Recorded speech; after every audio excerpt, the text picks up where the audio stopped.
I want to talk about the financial pressures of today's world, especially as it relates to younger people. So, do you think it is safe to say that today's workforce is poorer than the generation before them? In general, are younger people getting poorer? That's a very good and difficult question. Um, if you look at the labor market right now, we're seeing this across generations. Young people really have poured in huge numbers, and the youth unemployment rate is quite low. And by that metric, really, the number of jobs that are being held, the amount of young people in the workforce is at a historic high, and that's quite encouraging and quite exciting.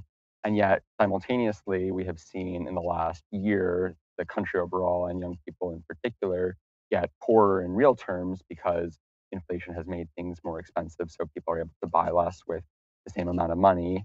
And I unfortunately don't have a great answer to you on the question of comparing generational wealth, but we know for certain that certain critical goods and services and commodities have gotten more expensive and are difficult to buy under the same amount of income, particularly housing, as Michelle was alluding to.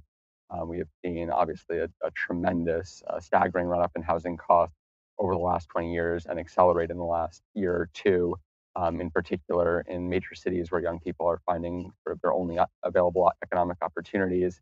And that systemic problem has really led to a dramatic contraction in living standards in an absolutely critical way.